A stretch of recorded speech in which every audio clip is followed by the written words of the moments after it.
Hi there, how are you today? I'm good. How are you? Great, so today we're going to be reviewing your 3-day diet diary and going over some nutritional counseling as well as talking about the Canada's Food Guide. Will you be open to this conversation and potentially making alternatives to your diet today? Yeah, there are certain foods I do want to find some alternatives for. Perfect, so how do you think your diet and your oral health correlate to one another? Sugar can cause cavities, which I know is not good for my teeth and health. Yeah, for sure. So, as your dental hygiene student, your oral health is very important to me, and there's many factors that can actually affect your oral health.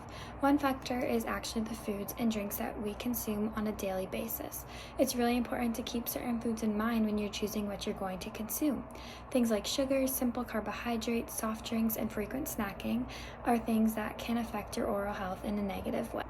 Have you ever heard of the Canada's Food Guide? Yeah, I'm familiar with the Canada Food Guide, but I don't know much about it. That's okay, we can go over it more in depth today. So, with the information that you have, what can you tell me about it? Yeah, it gives you how much food you should eat of good food choices. Yeah, exactly. So, the Canada's Food Guide provides recommendations of healthy eating. It provides serving sizes, healthy options, recipes, and guidelines for healthy choices. It's a great tool to use when you're looking at your food consumption to ensure all your nutritional needs are being met and satisfied.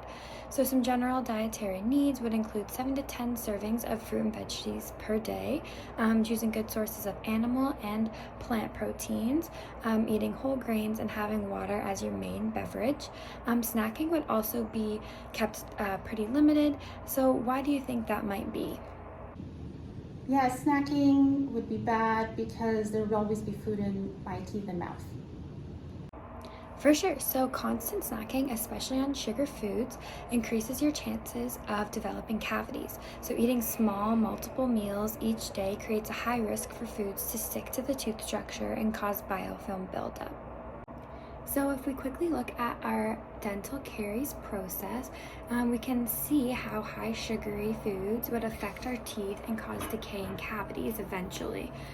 So this is why brushing, flossing, drinking lots of water, and being aware of our food choices is crucial to our oral health. Okay, so let's take a look at your 3-day diet diary. You do a great job of fitting in lots of protein and vegetables each day, and you do have a 5 for your sweet score, which is perfect.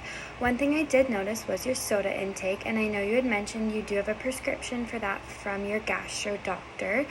Some ways we can minimize the effects of the soda would be to drink it in one sitting, having water afterwards, or pairing it with a low cariogenic food. So, what are your thoughts on this? Yeah, I usually drink it all in one sitting. That's perfect. So, the other aspect of your diet I wanted to talk about were carbohydrates. So, processed foods, like some carbohydrates, have a sticky texture to them and like to cling on to the tooth structure. Things like bread, pasta, and potatoes are highly cariogenic, which means they increase the opportunity for a cavity, like we discussed. So, instead of completely taking them out of your diet, we can replace them with healthier alternatives. What whole grain alternatives sound like something you would enjoy to your diet? Yeah, I can switch out my white bread for whole grain bread, and I can swap out my bagel for oatmeal in the mornings. That sounds great. So foods like whole grain breads, whole grain pastas, nuts, seed, oatmeal, and brown rice are perfect to include in place of white breads, white pastas, fries, those sorts of things. So would you be interested in including those alternatives into your diet? Yeah. Okay, great. So, concluding your food intake, I think it's really important to replace those processed foods with whole grains and consuming your prescribed soda in one sitting, as well as including a serving of fruits and veggies per day to make sure you're getting the recommended amount from the Canada's Food Guide. Is there anything you want to add or take away from this? Yeah, I can switch up my carbs to whole grains and continue drinking the pop in one sitting. Perfect. So lastly, I wanted to briefly talk about nutrients with you. I have a chart here of all the nutrients that could be missing in your diet, but then we can add in some certain foods to make sure that we're getting those nutrients. A lot of these nutrients come from leafy greens. So what are some leafy greens or vegetables that you would enjoy? Yeah, I really liked cooked broccoli and Brussels sprouts. Yeah, for sure. Those are great foods to include to ensure you're getting lots of vitamin A and K. When you're creating your plate for lunch or dinner, try adding those vegetables to half your plate and enjoy. Okay, so we went over your oral health and nutrition and how they correlate to each other. We talked about recommendations from the Canada's Food Guide as well as the Carrie's process, and we went over your 3-day diet diary, which is perfect. Overall, I think you're doing an amazing job to support your oral health. Do you have any further questions, comments, or concerns? No, it all sounds good.